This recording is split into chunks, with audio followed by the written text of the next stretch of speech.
Mesdames, Messieurs, les plaisirs et les nôtres de pouvoir passer ces petits moments ensemble avec vous sur votre chaîne de référence Antenne A.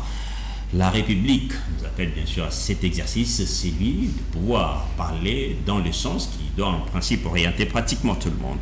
De quoi devons-nous parler aujourd'hui? Nous allons nous référer autour de quelques sujets, bien que l'actualité reste jusque-là abondante. Nous allons parler à Caen de résultats concrets, bien sûr, sur terrain. Dans la partie Est, la République démocratique du Congo, au regard de la voie politico-diplomatique privilégiée par le président de la République, une année plus tard, depuis qu'on a eu à signer les accords de paix entre la République démocratique du Congo et les Rwandais sous les auspices des États-Unis. Et puis on va revenir sur l'opposition et confessions religieuses qui sont réunies dernièrement ici à Bujumbura sur la crise, tantôt on parle de la crise sécuritaire et les autres s'aligne dans la logique de la crise politique ici en République démocratique du Congo. Quelle est la suite? Et on va finir sur la réforme constitutionnelle, une opportunité historique ou carrément source des tensions ouvrant justement la voie à la balkanisation. Voilà, mesdames et messieurs, c'est autour de ces sujets que nous allons devoir ensemble avec mes invités qui vont par moments se retrouver entre eux comme étant de co-débatteurs. Sans plus tarder, je m'en vais déjà rapidement vous présenter les différents invités qui sont là, qui ont quand même accepté de venir agrémenter ces petits moments, comme je l'ai dit, sur la chaîne des références. À ma droite, je suis avec celui qu'on appelle Maître Richard Mpinda. Bienvenue et libre à vous de vous présenter à la manière qui serait peut-être beaucoup plus meilleure par rapport à ma modeste présentation. Merci, merci à vous, merci à l'opinion qui nous suit en ce moment-ci. Je salue aussi en passant mon co-débatteur à qui je vous laisse la première de devoir me présenter. Je crois que de la manière dont vous m'aviez présenté, c'est l'essentiel. Vous avez dit, je suis Maître Mpinda Richard, cadre de l'UDPS, et je suis ici pour un débat républicain sur des questions qui nous intéressent, entre autres sur le sort de la République. Et donc, je crois que c'est ainsi que je peux éventuellement présenter ma petite personne. Merci beaucoup. Je poursuis, je me tourne du côté gauche. Je suis avec celui qu'on appelle Maître Jean-Pierre Bélézy. Libre à vous aussi de faire autant comme votre co-débatteur l'a fait. Merci beaucoup, mon cher ami Yvan, pour l'invitation. Je voudrais, par cette même occasion que vous me donnez en tout cas, saluer tous les téléspectateurs de cette grande émission. Je ne manquerai pas non plus de saluer mon co-débatteur de cet après-midi. Je pense que cette présentation me suffit carrément. Je ne voudrais pas ajouter quoi que ce soit. Je suis communicateur du PPR de BioCC, donc je pense que ça me va très bien. Merci une fois de plus. Ok, très bien, merci. Je crois qu'on doit déjà poursuivre avec la même logique dans les cas de la présentation, parce qu'on doit signaler aussi un troisième invité vient d'arriver, en attendant que l'autre ne vienne compléter la place. Allez, je vais dire bienvenue à celui qu'on appelle Maître Jacques. Bienvenue. Libre à vous aussi de pouvoir vous présenter à la manière qui sera beaucoup plus meilleure par rapport à ma modeste présentation à votre endroit. Bonjour très cher Yvan Kandar, bonjour à mes frères avec qui je partage ce plateau. Bonjour aux Congolais qui ont l'occasion de nous suivre. Je suis Maître Diagas Djamba, comme vous l'avez dit, et je crois que ça me suffit. Ok, très bien. Allez, sans plus tarder, quels sont les résultats? Comme je l'ai dit, sur les différents sujets, je préfère commencer avec vous, cher Maître Richard Mpinda. Quels sont les résultats concrets sur terrain sur les accords de Washington signés il y a cela une année entre la République démocratique du Congo et les Rwandais sous les auspices des États-Unis? Je crois que les résultats, c'est que... Déjà, je pars du principe que la paix, c'est un processus. Il y a un adage commun qui dit que lorsque la guerre commence, on le sait quand elle... C'est même pas quand est-ce que de la manière dont elle va... pas le dire. Et donc, vous souviendrez aussi que le président Tshisekedi l'a dit récemment ici, nous sommes occupés, quand est-ce que cela prendra fin, personne ne le sait. Mais du moins, sur le terrain, nous voyons les avancées. C'est-à-dire que nous avons pu le retomber, comme vous le dites là, nous avons pu attester aux yeux du monde que le Rwanda agressait la République démocratique du Congo. Ça, c'est considérable parce qu'une trentaine d'années maintenant, que nous avons toujours parlé de la crise à l'Est, mais nous n'avons jamais identifié les causes réelles.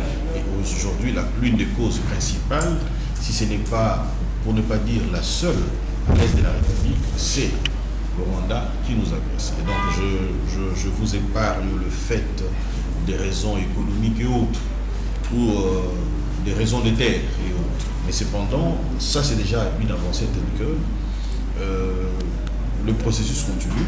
Vous avez la résolution 28-25 qui a donné à la République démocratique du Congo et particulièrement plutôt à l'ONU une résolution qui lui a donné un caractère répressif et la mise en place de la brigade est déjà en cours et nous pensons que les choses vont évoluer pour améliorer davantage cette situation à l'est de la République. Mieux encore, vous avez l'exercice de la pression, vous avez aussi des sanctions qui tombent ça et là pour décourager toujours ceux qui nous agressent ou ceux qui nous ont. Donc l'opinion retiendra que les avancées sont là, nous les voyons, nous les palpons. Mais l'objectif final n'étant pas encore... Est-ce que ce n'est pas du statu quo au regard de cette persistance dans les chefs de ces mouvements rebelles qui continuent jusque-là à camper dans cette partie est de la République jusqu'à ces jours, qu'on se le dise, les deux villes sont sous contrôle de ces forces négatives? Nous sommes à quelques jours, si pour ne pas dire 6 jours de la date butoir. Là, on fait référence au 15 juillet. Nous sommes en guerre.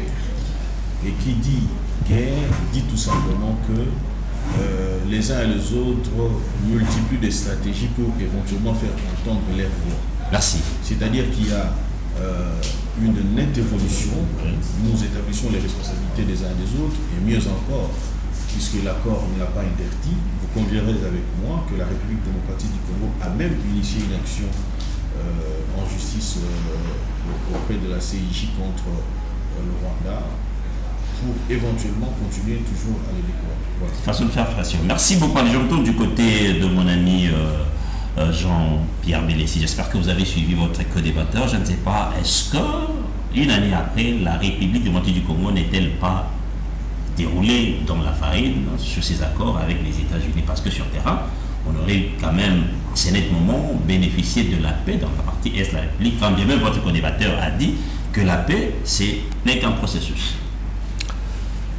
Merci mon cher ami Yvan. Je pense que jusqu'à la preuve du contraire, je ne constate aucune avancée significative sur le terrain parce que de part et d'autre, on s'accuse mutuellement de ne pas respecter pratiquement cet accord. Lorsque vous suivez le porte-parole du gouvernement rwandais, il dit que la RDC n'arrive pas à respecter ses engagements. Mais aussi, lorsque vous suivez les porte-paroles de notre gouvernement, lui, il dit également la même chose. C'est-à-dire, apparemment, il y a une sorte de statu quo. C'est-à-dire, sur le terrain, rien ne marche parce que les engagements des uns et des autres sont connus. On dit à la RDC de neutraliser le mouvement FDLR, qui jusqu'à présent, selon le gouvernement rwandais, cela n'est pas fait. Et on dit au gouvernement rwandais de retirer ses troupes sur le sol congolais et jusqu'à présent, rien n'est fait. C'est-à-dire, jusqu'à la preuve du contraire, comme je l'ai dit tantôt, il n'y a pas des éléments probants qui nous démontrent que les choses changent sur le terrain. Moi, je pense que je ne voudrais pas, en tout cas, que mon maître Pinda utilise des concepts qu'il connaît très bien en droit. Lorsqu'il dit que nous sommes tantôt agressés, nous sommes tantôt en guerre, bon, lorsqu'on est agressé, il faudra que vous puissiez également saisir les instances, notamment les Nations Unies, pour qu'on sanctionne la personne, soit l'État qui nous agace. Mais jusqu'à présent, je ne sais pas si vous avez déjà initié cette démarche-là. Et lorsque vous dites que nous sommes en guerre, également, la conscience est claire là aussi. Donc il faut également permettre à ceux que nous puissions déclarer la guerre contre le Rwanda. Mais jusqu'à présent, rien n'est fait dans ce sens-là. Moi, je pense que nous n'allons pas ici déjà dire que nous sommes sur la bonne voie, parce que les revendications du M23, soit du Rwanda, sont claires. Le Rwanda vous dit clairement qu'il faut neutraliser le FDLR. Alors que sur le terrain, nous savons que les gouvernements congolais sont en difficulté parce que notre armée n'arrive pas pratiquement à conquérir les territoires qui sont occupés par le M23. Et aussi, chose grave, c'est que le M23 continue à gagner du terrain. Voyez-vous? Donc moi je pense que les engagements ne sont pas respectés, et d'ailleurs les rapports de Nations Unies l'ont démontré, que de part et d'autre, rien ne bouge jusqu'à la présente. Merci beaucoup. Maître Diakas, rapidement, j'espère que vous avez suivi vos débatteurs sur la même question. Vous avez quelle lecture? Quelle est votre réaction par rapport à cela? Une année plus tard, on a signé les accords sur la paix, mais l'Est de la République reste toujours un ventre. Bon, je vais dire ce que j'ai toujours dit et ce en quoi je crois. C'est que tout processus de paix, au niveau, je vais dire, de la forme, il peut y avoir une ressemblance sur plusieurs nations, plusieurs États. Mais au niveau du fond, ce n'est pas toujours la même chose. Le cas du Congo, le mettre directement sous le même rang que les guerres qu'on a connues entre par exemple l'Ouganda et la Tanzanie, je crois que ce serait une mauvaise lecture. Nous sommes sous une guerre. Nous sommes en pleine guerre, mais c'est une guerre de fait. Et cette guerre de fait, puisqu'il nous est imposé, ce n'est pas une guerre où, c'est vrai qu'à première vue, c'est le Rwanda qui nous agresse, mais je voudrais ici rappeler que le Rwanda, en tant que seul État, n'a pas capacité de nuire à la RDC. C'est des États... L'implication de certains États derrière le Rwanda. C'est l'implication de plusieurs forces derrière le Rwanda et en complicité avec certains Congolais qui mettent en mal la République. Cette situation, c'est-à-dire en fait, c'est deux puissances qui se battent sur un sol. Et si vous n'intégrez pas tous ces éléments, vous allez vous perdre. Voilà pourquoi nous avons fait beaucoup d'essais-erreurs. Nous avons fait des essais-erreurs en 1996. Ça nous a coûté ce que nous a coûté. Ça veut dire la domination rwandaise a réussi son chemin avec l'AFD. En 1998 également des essais-erreurs. Finalement, l'État est resté occupé pendant plus ou moins 5 ans. Ça veut dire, il y avait le Rwandais, il y avait les Ougandais. Ça ne nous a pas permis d'asseoir une réplique qu'il fallait. Mais nous avons les États quand même à notre touche par rapport aux accords qu'on a signés. C'est comme ça que je suis en train d'arriver. Ok, très bien. Je suis en train d'arriver sur une phase pour vous dire que vous avez, comment je vais dire, vous avez dévancé où j'étais en train de partir. Okay. Parce que bien avant, nous n'avions pas ces genres de médiation. Ce n'était pas les États-Unis comme médiateurs. C'était des organisations, soit des Nations Unies, soit régionales, soit universelles. Mais aujourd'hui, vous êtes en face des États-Unis que certains ont accusé plus d'une fois d'être le parrain du Rwanda parce que, selon certains analystes, Paul Kagame serait placé par les démocrates. Mais aujourd'hui, les mêmes États-Unis viennent faire la médiation pour vous montrer que les États-Unis, en fait, qu'on a accusé à tort, n'est pas impliqué de manière directe derrière le Rwanda. Mais tout compte fait, je ne parlerai même pas ici d'avancée ou de recul.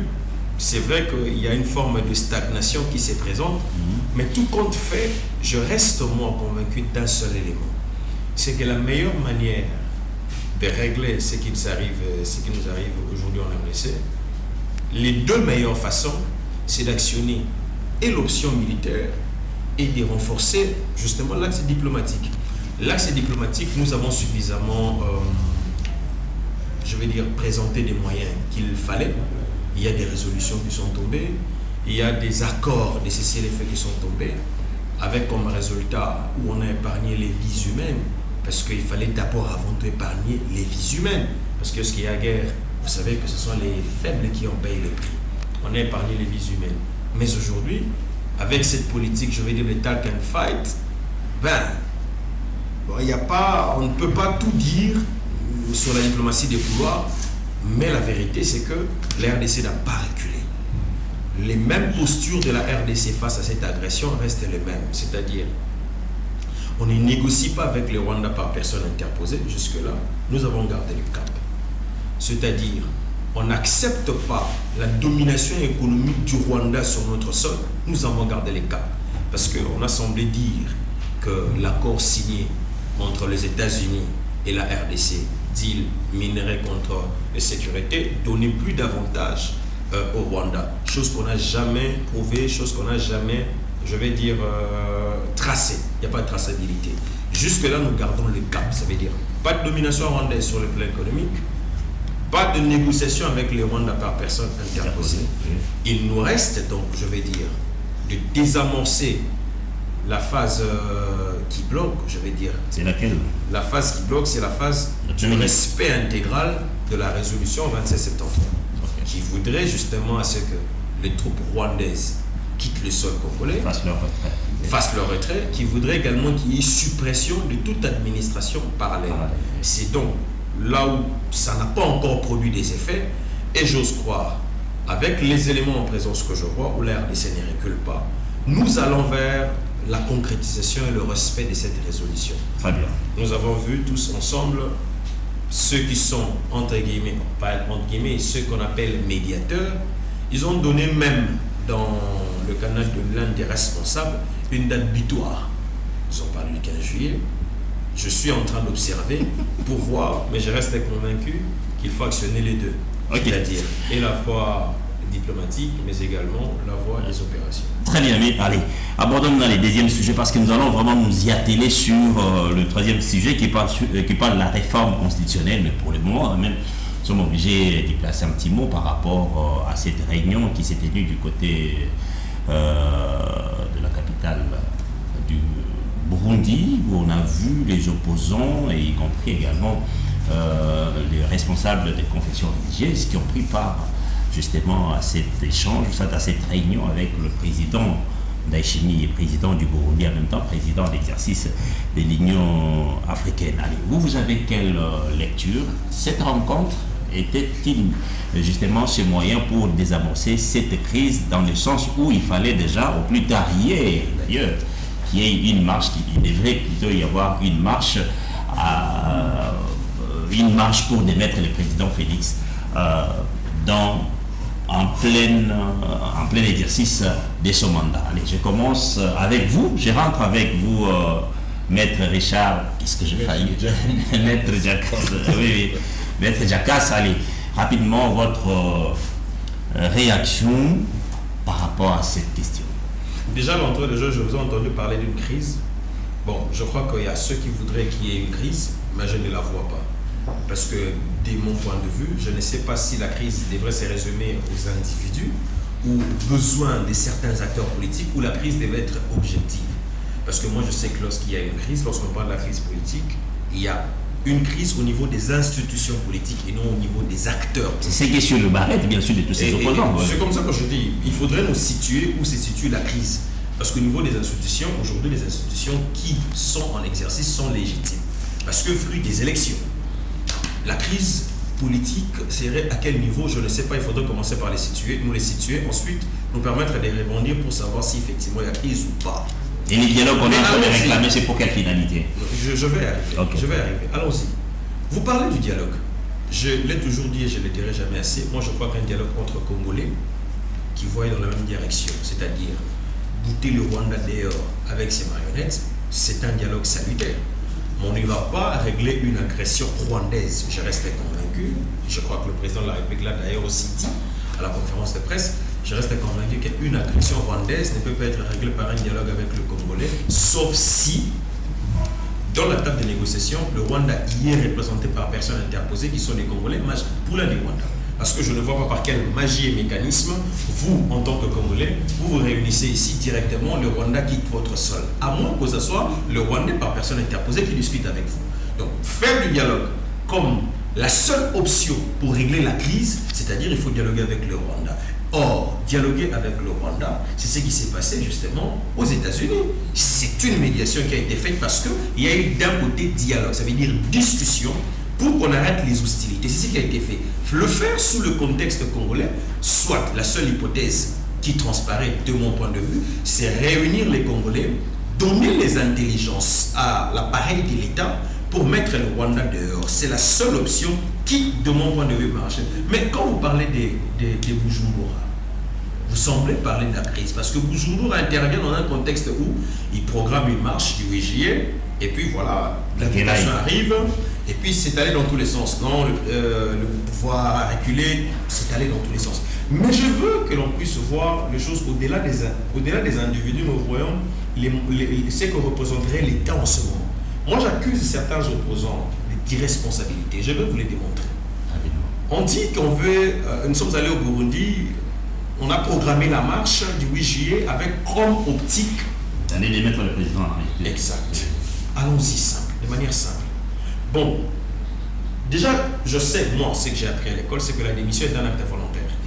La démission n'est pas un acte extérieur, c'est un acte volontaire. On veut l'imposer à quelqu'un, si ça s'est fait, en tout cas, c'est de manière informelle, pas dans la régularité. Mais allons-y dans l'hypothèse où le président devrait démissionner. Dans l'hypothèse où aujourd'hui le président de la République démissionne, c'est lui qui remplace, c'est qui? C'est le président du Sénat. Ce n'est donc pas un acteur... J'y vais, ce n'est donc pas un acteur de l'opposition. C'est-à-dire, lorsque ce président du Sénat prend le pouvoir, il a pour mission principale la tenue des élections dans les 3 mois.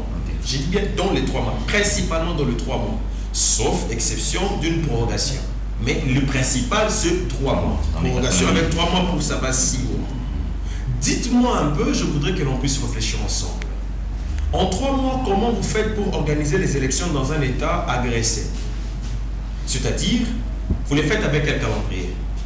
C'est-à-dire, vous les faites déjà avec quels moyens? Parce que vous savez que les élections coûtent à notre pays plus ou moins 1 milliard. C'est 1 milliard. C'est-à-dire, selon certains opposants, il faut réunir rapidement. Parce qu'il faudra appliquer la politique de l'austérité. Il faut fermer. Ça veut dire prendre un peu chez les fonctionnaires, prendre un peu chez ces, prendre un peu pour réunir rapidement les 1 milliard. S'il faut réunir rapidement, selon les opposants, 1 milliard pour organiser les élections, vous comprendrez avec moi qu'ici, en ce moment, il s'agit de la course au pouvoir et non de la course au développement. Parce que le 1 milliard de dollars dans un pays comme le nôtre, où nous avons un problème de connexion des voies de communication, pour permettre à ce que les centres d'exploitation soient reliés au centre commercial et que les centres commerciaux soient reliés au centre des résidences, afin de permettre qu'il y ait augmentation du pouvoir d'achat de notre peuple. Avec 1 milliard, on peut construire 1000 km de routes. Mais les opposants veulent 1 milliard. En ce moment, ils pour organiser les élections. Deuxièmement, permettez-moi de terminer avec cet élément. Je termine avec cet élément. On va mobiliser 1 milliard de dollars, comme ça, à la hâte, pour organiser les élections. Ces élections seront organisées sans la ville de Goma et de Bukavu. C'est-à-dire, nous sommes amputés des 2 capitales des provinces, 2 chefs-lieux. Ça veut dire que nous sommes amputés de 2 provinces. Ce que moi, je ne comprends pas, comment les acteurs politiques de l'opposition tiennent mordicus, refusent à ce qui est tenu d'un référendum sans la ville de Goma et de Bukavu, mais tiennent à ce qui est élection sans la ville de Goma et de Bukavu, tout en sachant que et les élections et le référendum, 1, mobilisent les mêmes moyens, 2, il s'agit des opérations des votes. La seule différence, c'est qu'ici, nous votons les animateurs et de l'autre côté, vous votez un texte. Comment vous faites cette corrélation? C'est comme ça que j'accuse certains opposants d'irresponsabilité. Allez, mon ami, rapidement, votre réaction. Vous avez tourné les canons au sol pour aller d'abord répondre à l'invitation, pendant qu'on a eu à faire secouer la République sur la démission du président de la République au travers de cette marche qui devait être organisée le 8 juillet. Bon, mon cher ami Yvon, nous n'étions pas partants déjà dans cette consultation initiée par le président burundais, parce que malgré que nous avons... Mais il n'a pas organisé cela en tant que président burundais, mais en tant que président de l'exercice de l'Union africaine. Mais nous n'avons pas participé, nous FCC, depuis le fait que nous avons reçu l'invitation du président burundais, mais nous avons estimé que cette démarche elle est inopportune, parce que lui-même, il est plus que actif dans ce qui se passe dans notre pays, c'est-à-dire il ne peut pas être jugé parti du fait qu'il soutient M. Tshisekedi dans l'Est de la République, parce que vous vous souvenez que l'armée burundaise, elle est active. Est-ce qu'il soutient le président Félix Tshisekedi? Il soutient l'État congolais qui... Peu importe, mais du moins, c'est M. Tshisekedi qui représente notre pays. Voilà. Donc il n'y a pas de débat là-dessus, mais il est actif sur le terrain, donc il ne peut pas être jugé parti à la fois. Mais lorsque j'entends mon ami dire ici qu'il n'y a pas de crise dans notre pays, ce serait grave quand même, non? Ce serait grave, parce que déjà, la crise que nous avons dans ce pays... Il n'a pas méconnu la crise, ça dit, mais il a fait une nuance sur la crise politique. Bien sûr, oui, la crise politique, elle est réelle. Parce que les élections de 2023 n'ont pas véritablement débouché au résultat voulu par le peuple. Mais c'est référé à aucun conflit entre les institutions. J'en viens. Je dis par rapport aux élections déjà de 2023, il y a une crise.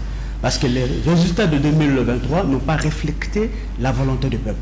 Ça, c'est là où une crise. C'est-à-dire nous avons aujourd'hui une crise de légitimité. Donc, nos dirigeants ne sont pas totalement légitimes. Ça, c'est une évidence. On commence par le même Félix Tshisekedi. Il n'a jamais été élu par le peuple. Mais c'est Tshisekedi est là, à la tête du pays, par la volonté de... On a organisé des élections. Mais qui disent les textes, mon cher ami?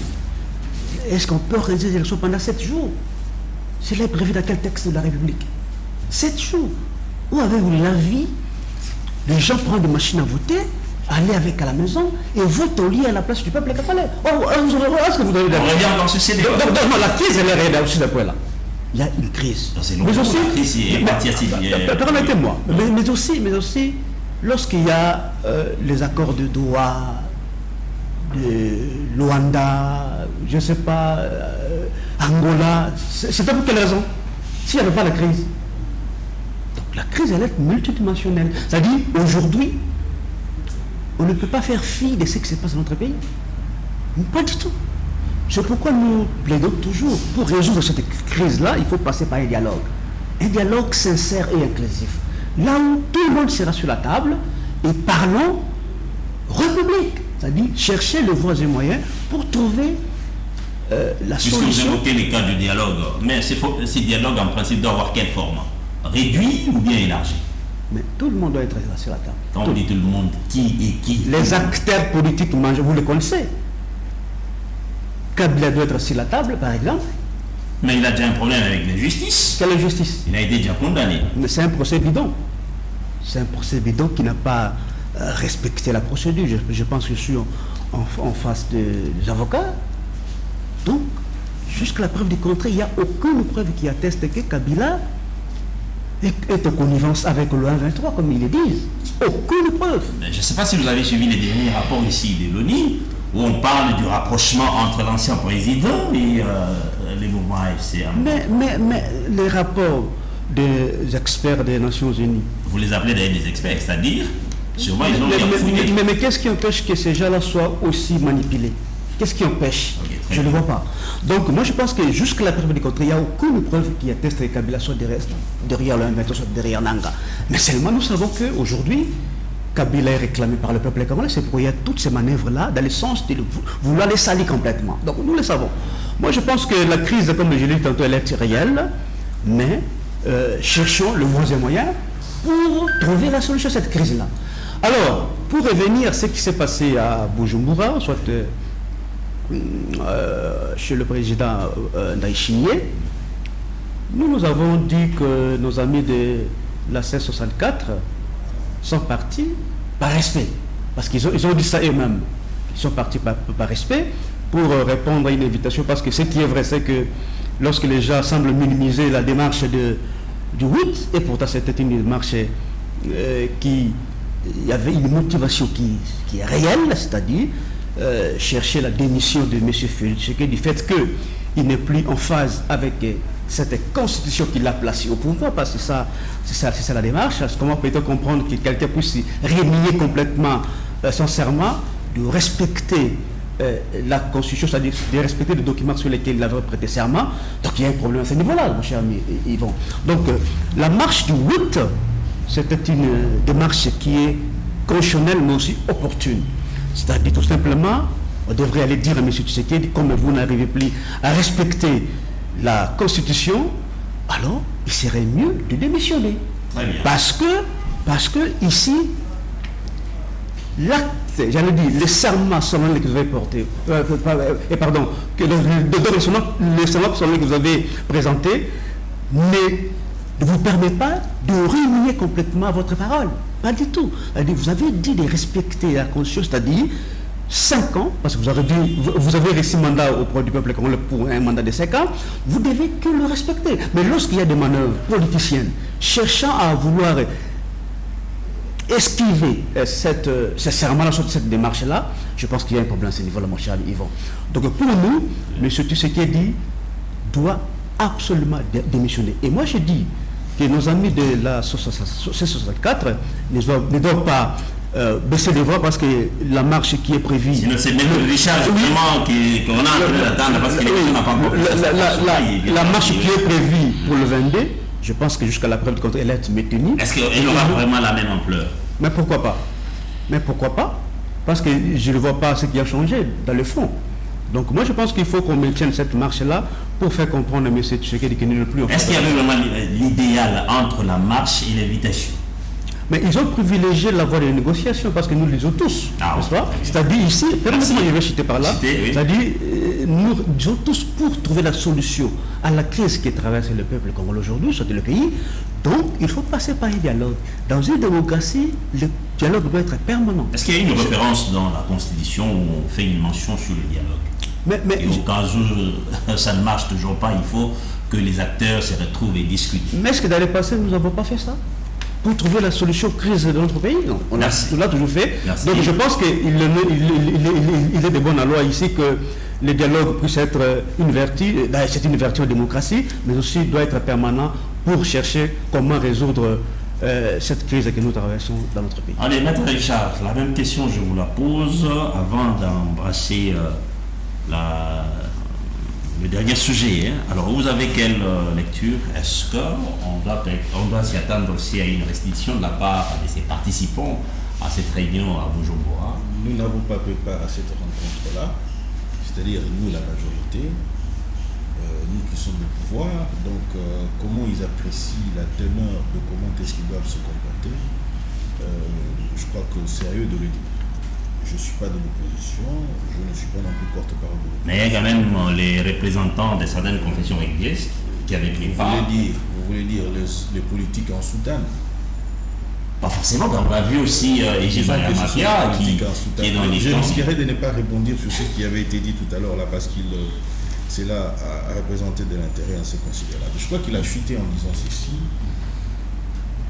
que les élections étaient mal organisées et qu'il faut du dialogue. Mais je voudrais revenir sur un principe. Il a dit il faut respecter la Constitution de la République, que le président a prêté serment de veiller au respect de la Constitution de la République, ainsi de suite, tout ça, même si c'est interprété selon son enchantement. Je voudrais tout simplement savoir, parce qu'il a été dit tout à l'heure ici, vous avez posé la question de savoir c'est quoi une disposition constitutionnelle qui évoquerait la question du dialogue. Il ne l'a pas dit. Il a dit, mais nous l'avons fait dans le temps pour résoudre le problème. Et pourtant, ce que l'on a prétendu résoudre n'avait jamais été résolu. J'en viens encore. On a posé la question de savoir, il l'a dit, il dit, ils sont dans l'informel. C'est-à-dire que la démission est un acte individuel. Chez nous, on dit in tutu personae. Ok?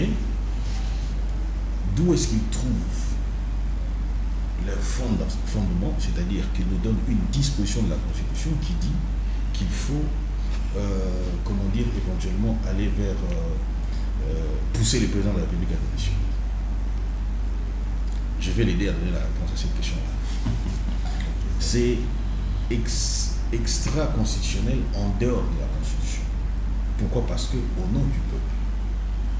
Parce que la population, c'est lui, c'est vous et moi aussi. C'est-à-dire qu'une frange de la population dit nous voulons demander au président de la République, en vertu de l'article 5 de la Constitution, ok, où ils trouvent leur fondement en tant que peuple. Mais ça ne veut pas dire que eux tous, ou que la majorité veut la démission du président de la République. De la même manière qu'ils peuvent sortir pour éventuellement aller demander la démission du président de la République, c'est de la même manière que nous pouvons aussi sortir pour aller demander le maintien du président de la République. Mais là n'est pas le problème. Le problème, c'est qu'ils exercent un droit qui revient au peuple. C'est-à-dire que le peuple décide, de manière formelle, le peuple a décidé qu'à la fin du mandat qui lui a été confié par la Constitution, et ils veulent interrompre ce mandat-là. Est-ce qu'ils ont le droit? Ils en ont le droit. Je vous aide, hein, ne vous en faites pas, je vous aide. Non, pas du tout. Ils en ont le droit. Ils ont le droit de se réveiller un bon matin pour dire, écoutez, où nous sommes rendus aujourd'hui, nous voulons que le président Tshisekedi parte. Mais dans la Constitution, ça n'existe pas. Est-ce qu'ils en ont le droit? Oui. Parce que c'est dans le cadre de l'exercice de la souveraineté. C'est de la même manière que nous pouvons aussi nous réveiller un matin, nous disons, nous devons aussi aller vers le peuple, sans que cela soit repris dans la Constitution, en vertu du principe de l'autodétermination, dont eux s'en sont jouis, parce que le peuple est souverain. Il a le pouvoir suprême de décider que Tshisekedi parte ou pas du tout. De la même manière que nous pouvons aussi prendre l'initiative d'exiger à ce que l'on puisse changer de constitution. Oh là là. Parallélisme, réforme, vous ne direz pas. Ça n'a aucun sens. Non, ça a tout son sens. Ça n'a aucun sens. Ouais. C'est-à-dire que constitutionnellement, aucune disposition ne vous donne le droit d'aller demander à Tshisekedi de démissionner, étant donné que cet acte-là, la démission est un acte in tutu persona et volontaire. Mais nous vous le concédons parce que c'est extra. Ce n'est pas au nom des politiciens, mais au nom du peuple que vous parlez. Qui a donné ces pouvoirs-là, M. Félix Tshisekedi? Vous donnez... Ce n'est pas le peuple? Je n'ai pas dérangé lorsque... Allez-y. Oui, vous voulez laisser celui qui a la parole. Voilà. Notez à côté si vous estimez qu'il y a des choses qui sont incohérentes dans le débat, vous allez rebondir. Et donc, je disais, je le redirai encore, que de la même manière qu'ils obtiennent le droit d'aller demander à Tshisekedi de démissionner, malgré que cela n'est pas constitutionnel, mais nous référons à l'article 5 qui dit le pouvoir suprême. En fait, c'est ça la souveraineté nationale. Le pouvoir suprême revient au peuple, c'est-à-dire une partie de la population. Faites la conclusion et puis on attaque déjà. Non. On va aller déjà sur les sujets parce que mais le confrère est là, je crois. Et donc, je crois que c'est de cette même manière-là. J'insiste parce que ça vaut son pesanteur. J'en viens encore sur certaines choses qui ont été dites ici. Il dit, tantôt vous êtes agressé, tantôt c'est la guerre. Mais la guerre s'exprime d'une certaine manière. Ça peut être une guerre d'occupation, ça peut être une guerre d'agression, ça peut être une guerre... on peut lui donner la forme qu'on voudrait. Mais ici, ce n'est pas la République démocratique qui dit. C'est même légitime, c'est même légal, c'est même constitutionnel. Parce que lorsque vous lisez l'article 15 de cette constitution ici, 215, allais-je dire, il dit que les traités et accords ont une autorité supérieure sur la Constitution. Sur la Constitution de la République. Et si la Constitution avait une disposition contraire à un traité, il faut la modifier. Mais ici, nous avons une organisation qui émane de nous, du fait de la Constitution. C'est-à-dire que nous avons adhéré à la Charte des Nations Unies et le Conseil de sécurité a décidé. Le Conseil de sécurité a décidé de dire que nous sommes agressés. Très bien. Comment voulez-vous, excusez-moi s'il vous plaît, comment voulez-vous que le fait de la Constitution puisse éventuellement dire que tantôt, non, nous sommes agressés. Merci. Et je voudrais chuter ici. Voilà, chuter déjà. Chuter, et on va aller sur le sujet parce que oui. La parole doit... Je n'ai pas joui pleinement de mon... Si, je suis là sur... Vous savez, lorsqu'on évoque le respect de la Constitution, il faut savoir la respecter. Merci. La Constitution dit que l'inconstitutionnalité, il dit les élections de la République, ok, le contentieux électoral et autres, et relève de la compétence de la Cour constitutionnelle. Mais comment voulez-vous respecter la Constitution quand ça vous plaît, quand ça ne vous plaît pas, vous dites. Mais merci. La Cour a apprécié, il est avocat. Merci. Excusez-moi, c'est pas chuter quand même. La Cour a vous n'allez toujours pas chuter. Non, je chute maintenant. Je chute. Vous allez récupérer pratiquement un mot. La Cour apprécie, ok, si les 7 jours avec lesquels on a organisé les élections peuvent influencer. Et la Cour s'est prononcée. Il est avocat comme nous. Et la Constitution dit les arrêts de la Cour constitutionnelle ne peuvent faire qu'un objet de discussion. Merci beaucoup. Merci. Et alors, en vertu de quoi peut-il venir ici pour prétendre aux élections qui auraient été légitimes ou je ne sais pas. Merci. Il ne faut pas oublier. Oh là là. Merci. Allez, abordons le tout dernier sujet. Là, je préfère commencer avec vous sur la réforme. Allez, opportunité historique ou source des tensions. Ici, cette question divise pas mal la classe politique et on entraîne par moments aussi la population. Les uns sont dans la logique de vouloir peut-être modifier, ça peut passer, mais la changer là, ça ne passe pas dans les oreilles des autres. Mais quand même, il y a des dispositions qui sont évoquées. Vous avez quelle lecture? Justement, c'est ça le nœud du problème. Je pense que lorsque nos amis de l'Union sacrée auront la parole, je voudrais vraiment qu'ils nous disent c'est quoi la motivation qu'il y a derrière pour qu'on change la constitution actuellement. Je ne sais pas. Je pense qu'ils auront l'état des... Bien sûr, il y aurait la motivation, mais quand même, il y a une disposition qui prévoit cela. quelle disposition qui prévoit cela? Il n'y a aucune disposition qui prévoit le changement, au moins la modification. Aucune disposition qui le prévoit. Je pense que je l'ai dit tantôt ici une fois dans cette émission, qu'est-ce que les gens savent pourquoi est-ce que le législateur n'a pas prévu les modalités du changement de la Constitution. Est-ce que les gens savent pourquoi? C'est parce que justement, le changement répond aux événements majeurs qui viennent interrompre le fonctionnement régulier des institutions. C'est pour cette raison que le législateur ne les a pas prévus. D'ailleurs, les grands philosophes diront que ce sont des événements qui sont antidémocratiques. En dehors de ces événements, on ne peut pas passer d'une république à une autre de manière simple. J'en viens sur cette question-là, parce qu'en fait, vous savez déjà que toutes les crises que nous avons connues dans ces pays, elles étaient beaucoup plus liées sur la question de légitimité des dirigeants. C'est pour cette raison que le peuple congolais a décidé qu'on ne veut plus jamais avoir des présidents qui vont s'éterniser au pouvoir, qui vont aller au-delà de ces 2 mandats. C'est pour cette raison qu'on a limité la durée et le nombre de mandats du président de la République. Ça, c'est du point de vue historique qu'on ne veut plus jamais avoir de présidents qui vont aller au-delà des 2 mandats. Alors, pourquoi est-ce qu'aujourd'hui on veut remettre à plat toute la Constitution? Si, par exemple, il y a des dispositions qui énervent la Constitution, parce que jusqu'à présent nous ne savons pas aussi ces dispositions qui énervent la Constitution, disons-nous les choses clairement, s'il y a une ou bien 2, est-ce que c'est la raison pour laquelle on peut changer la Constitution? M. Tshisekedi a prêté serment sur cette Constitution à 2 reprises. Je dis bien à 2 reprises. Disons qu'il allait la respecter. Donc en 2018, il n'avait pas vu que cette Constitution était mauvaise. En 2023... C'est-à-dire, la modifier, là c'est le respect. Et la changer, là c'est justement parce que la révision, elle est constitutionnelle. Article 218. Parce que dans une république, les réformes doivent être permanentes. Mais dans cette constitution, nous avons une affaire de 229 articles. Il n'y a qu'une seule disposition qui regorge 8 matières, qui est verrouillée, l'article 220. C'est-à-dire, en dehors de cette disposition-là, toutes les autres dispositions peuvent faire l'objet d'une révision constitutionnelle. Alors, qu'on nous dise quelles sont ces dispositions véritablement qui énervent la Constitution, ou soit qui empêchent l'action du gouvernement. Il n'y en a pas.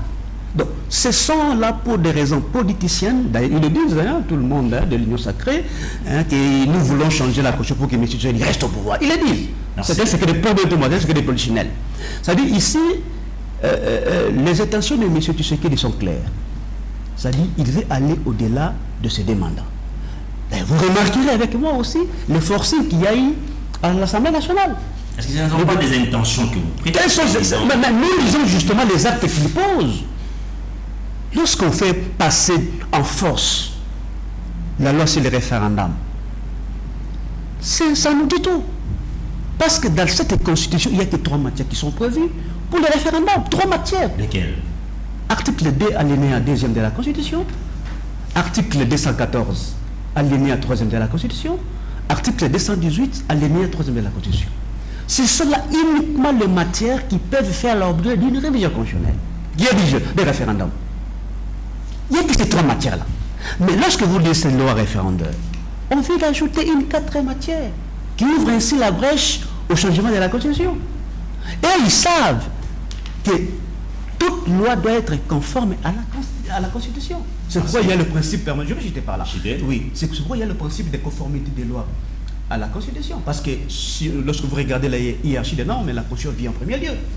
Voyez-vous? Donc toute loi doit être conforme à la Constitution. Mais lorsqu'une loi qui est inconstitutionnelle passe comme ça là, les citations sont claires. Donc, nous disons ici que nous sommes en face d'un régime qui veut instaurer, coûte que coûte, la dictature, c'est-à-dire la pensée unique, qu'il veut à ce que M. Tshisekedi puisse aller au-delà de ses 2 mandats, chose que le peuple congolais l'a déjà interdit. Le peuple congolais a décidé qu'il ne veut plus jamais avoir un président qui peut aller au-delà de ses 2 mandats. Merci beaucoup. Donc c'est ça le vrai problème. Je pense que lorsqu'ils vont parler, qu'ils me disent quelles sont les dispositions soit qui énervent la Constitution, ou soit qu'ils me disent c'est quoi la motivation qu'il y a derrière pour qu'on change la Constitution. Maître Djakas, allez, rapidement, vous avez suivi votre débatteur sur ce sujet. Vous avez quelle lecture? Merci, monsieur Yvon. Je voudrais savoir avant tout, comme préalable, j'ai combien de temps pour savoir comment c'est conscrit. Mais vous êtes d'ailleurs deux. Normalement, je devrais avoir beaucoup de temps. Ce n'est pas nous qui avons. Non, c'est le plus important, c'est qu'ils nous suivent, doivent au moins retenir les Du moins, il faut qu'il y ait de l'équilibre aussi. Oui. D'accord. Puisque vous avez dit que j'ai 5 minutes, Oui. je commence par, dans 3 minutes, je vais lui faire poser des questions par vous parce que je n'ai pas qualité à lui poser des questions. Ok, très bien, Je vais lui merci. faire Oui. des questions. Je commence par la dernière des choses qu'il a dit parce que Ok, très bien. c'est ce qu'on dit en dernier que les gens retiennent. Il dit que les matières de référendum sont limitées. Faux. Archi faux. La Constitution cite les matières du référendum, mais la Constitution ne limite pas. Ce n'est pas comme ça que la Constitution limite. Je vais vous donner des références où la Constitution limite les matières. Ok, très bien. Il est Mais lui, il a évoqué l'article 2. C'est pas grave, c'est pas grave. Je vous donne les matières, comment est-ce que la Constitution limite. Ok, très bien. Lisez les articles 122 jusqu'à 129. La Constitution vous parle du domaine de la loi. Ensuite, elle cale en disant toutes les autres matières relèvent du domaine du règlement. Ça veut dire fixe les matières de la loi, ensuite l'encadre, ça s'arrête là. En d'autres termes, il dit hormis ces matières. Hormis ce ces- qui vient relève Donc, de. la Constitution a cité et puis a encadré, ça s'arrête là. Très bien. Vous lirez l'article 161 de la Constitution, s'il vous plaît, quand vous parlez. Non, allez-y, Non, c'est Calmez-vous, c'est. Non, allez-y, allez-y. En tout cas, Allez-y, c'est lui qui a la parole. Allez-y, Calmez-vous, c'est allez-y, lui. allez-y. Alors, quand vous lisez l'article 161 de la Constitution, on va vous dire clairement les instances ou institutions ou personnes censées saisir la Constitution en matière d'interprétation, on cite et puis on limite. Lorsque la Constitution vous parle des cours et tribunaux, on vous parle des cours et tribunaux dans le pouvoir judiciaire et carrément la Constitution ferme la matière en disant en aucun cas il ne peut être institué des juridictions d'exception. On a cité, on a encadré. Maintenant, s'agissant du référendum, je ne pense pas que nos amis de l'opposition ont un souci de grammaire, mais on va lire ensemble. L'article 5 vous dit ceci. Je peux Que lire, la si vous souveraineté. voulez, Non, on va aller vite. Ok. La souveraineté nationale appartient au peuple. Tout pouvoir, allons sur ça. Ok. Tout pouvoir émane Du du. peuple. Je reste sur le tout. Ensuite, voici ce que la Constitution dit en continuant. On dit ceci. Tout pouvoir émane du peuple qui l'exerce par référendum. La question grammaticale, elle est celle-ci. Qu'est-ce que le pouvoir exerce par voie des référendums? La réponse grammaticale est tout pouvoir. Maintenant, la question que vous allez lui poser. L'exercice du référendum renvoie à tout pouvoir. Tout pouvoir signifie tout pouvoir sauf celui de changer la Constitution. C'est ça la question que vous allez lui poser. C'est ça la première. Deuxième, il est juriste. Il a appris avec moi, s'il est d'accord avec moi, que le peuple est le propriétaire de la Constitution. Il a appris avec moi aussi à l'école de droit que la propriété a 3 règles. L'usus, le fructus, la busus. C'est-à-dire, quand je suis propriétaire de quelque chose, je peux l'utiliser, je peux en porter des fruits ou je peux même en disposer comme j'entends. Si le peuple est propriétaire de la Constitution et que selon son entendement, il ne peut pas disposer comme il entend, en quoi est-ce qu'il est propriétaire? En quoi est-il souverain? En quoi est-il propriétaire? C'est la propriété. Je veux que vous lui posez ces 2 questions. Troisième. De toute façon, il note, il va répondre C'est dans facile les à temps. répondre, C'est là, pas ouais. pourquoi on rit. Troisième. Je ne sais pas pourquoi est-ce que nous faisons ça alors que les gens qui nous suivent, ils ont besoin aussi d'informations. Effectivement. J'ai entendu un juriste dire ici que Joseph Kabila a été jugé en irrégularité. C'est scandaleux. Je voudrais que lui, quand il prendra la parole, qu'il vous dise c'était à quel niveau cette irrégularité.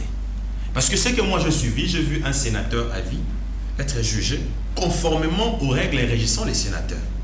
Parce que je l'ai toujours dit, les sénateurs à vie n'est pas une décoration, ce n'est pas un titre honorifique, il est fonctionnel. C'est pas possible. Sénateur à vie, il a un siège.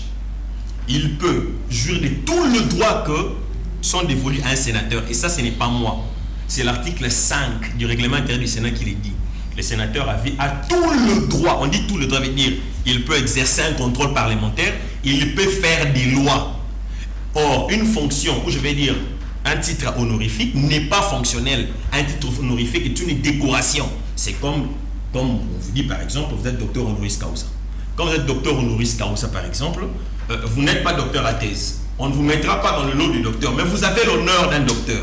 Mais vous n'êtes pas docteur à thèse. Joseph Kabila, sénateur à vie fonctionnelle, mais on nous dit c'est l'irrégularité. Bon, c'est lui qui connaît l'irrégularité. Il va le dire. Ce que moi j'essaie. Joseph Kabila a la loi que lui-même s'est taillé sur mesure, mais dit ceci. La dernière question que vous allez lui poser, mais dit ceci. Joseph Kabila, en tant qu'ancien président de la République, a 4 devoirs. Parmi ces devoirs, il y a ce qu'on appelle devoir de loyauté. Et voici comment est-ce que cette loi définit les devoirs de loyauté. Il est dit ceci, ce n'est pas moi. C'est la loi que Joseph Kabila a promulguée. Devoir de loyauté signifie faire preuve de fidélité sans faille aux institutions. On dit fidélité sans faille. Je voudrais que vous lui posiez la question. Comment une personne à qui la loi impose la fidélité sans faille se retrouve aux côtés de ceux-là qui veulent renverser les institutions pour lesquelles la loi lui impose la fidélité sans faille, sans les mandats de l'État? Vous lui poserez cette question. Et je rentre maintenant sur certains éléments que j'entends aussi. C'est très grave. Vous devez calmez-vous, c'est Maître Richard qui ne s'est pas présenté. C'est Maître Richard qui ne s'est pas présenté, mais ce qui est important, ceux qui nous suivent doivent retenir l'essentiel de vos argumentaires. Je voudrais comprendre un élément, s'il vous plaît, monsieur Yvon Kanda. Moi, je n'ai rien compris. Notre ami du FCC nous a dit ici, notre frère, avocat, je crois bien, du FCC nous a dit ceci, que les élections ont été mal organisées, d'où l'illégitimité. C'est-à-dire, la volonté du peuple n'a pas été exprimée. C'est ce qu'il a dit. Je voudrais que vous m'expliquiez, peut-être que moi je ne réfléchis pas bien. Eux n'ont pas participé au processus. C'est-à-dire, ils n'ont déployé ni témoins, ni aucun élément de leur compte pour suivre la régularité du processus. Mais il vient vous dire que la volonté du peuple n'a pas été exprimée. Je voudrais que vous m'expliquiez si on peut ne pas participer à un processus électoral sans avoir un seul témoin et dire que ça n'a pas été dans la volonté du peuple. Je voudrais le comprendre. Okay. Un élément d'avantage, je renchéris. S'il vous plaît, je voudrais comprendre une chose, nos amis du FCC. Il parle des machines à voter. Il est avocat, il est jugeant pour répondre. C'est la première fois depuis que moi je suis né. Depuis que je suis congolais, depuis que je connais le Congo, j'ai vu la centrale électorale sanctionner les personnes qu'on a reconnues être auteurs des fraudes et tricheries électorales. Ça n'a jamais existé. J'ai vu un gouverneur de la capitale être sanctionné. Je voudrais maintenant comprendre une chose. Si les personnes qu'on a retrouvées avec machine à voter ont été sanctionnées, à quel niveau ça implique Tshisekedi? D'autant plus qu'il est connu, il essaie avec moi, que sur des questions pénales ou sur des questions de sanctions, ces matières ne peuvent pas être, comment je vais dire, jugées par contumace sur des collaborations, c'est-à-dire c'est individuel. À quel niveau la fraude ou la tricherie fait pénale de M. Ngobila va entacher Tshisekedi? La responsabilité pénale devient collective à quel niveau? En tant qu'avocat, il devra nous le dire. Merci. Parce qu'apparemment, on semble connaître beaucoup sur certaines matières. On voudra aussi apprendre d'eux. Je termine. Il a dit que Tshisekedi, ils veulent aller chasser Tshisekedi. Déjà, Maître Pina a rappelé sur la démission. Ils veulent aller chasser Tshisekedi. Il a trahi son serment. C'est ce qu'il a dit. Il a parjuré. Il a trahi son serment. Je voudrais ici, quand il prendra la parole, qu'il vous dise à quel niveau Tshisekedi, lui, en tant que président de la République, a changé la Constitution. C'était à quel niveau? 2. À quel niveau Tshisekedi, jusqu'à ce jour, a violé cette Constitution? Alors que eux, qui veulent interrompre un mandat sans fondement de la Constitution, nous disent qu'ils respectent la Constitution. Je voudrais quand même que vous m'expliquiez ça. Allez, merci en tout cas. Calmez-vous. Mais c'est lui qui va faire. Il est agité là, prenez la parole rapidement parce qu'on fait signe aussi qu'on a pris. On va essayer de faire vite. Je crois qu'il est revenu sur la question de l'article 5 de la Constitution. Mais je veux faire comprendre à nos amis qui s'opposent au changement de la Constitution que lorsque vous lisez la Charte des Nations Unies, en son article 1er, paragraphe 1er, lorsque vous lisez l'acte international sur le droit civique et politique, ok, en son article 1er, lorsque vous lisez la charte, calme-toi, il termine et puis bon, vous allez, oui. Je sais qu'on va négocier avec la calmez-vous. Lorsque vous lisez la Charte africaine des droits de l'homme, en son article 1er, il consacre le principe de l'autodétermination du peuple. L'autodétermination du peuple, ça veut dire que le peuple sont en droit de se définir la façon dont ils veulent orienter la vie politique de leur pays et aussi de la manière dont ils veulent orienter le développement de leur pays. C'est ainsi que le traité et accord de l'article 215 ont une autorité supérieure aux constitutions de la République. La République démocratique du Congo a intégré l'autodétermination du peuple par la souveraineté nationale, qui veut dire... Merci Chité, parce que nous avons compris que la main est levée, mais restez comme ça le temps que je chite. Franchement. Et donc, vous conviendrez avec moi que où nous sommes... Attends, mais est-ce qu'on peut se convenir pour se retrouver peut-être prochainement? Comme ça, on reste sur un seul sujet. Oui. La Constitution. Enfin, oui. Est-ce qu'on peut se retrouver d'accord? Moi, je vais répondre à mon Je voudrais d'abord qu'on se mette d'accord. Si on se met d'accord, on se met d'accord. Peut-être après ces plateaux, on pourra programmer un jour où nous venons. C'est uniquement celui qui doit continuer. Il n'a pas terminé. C'est ça.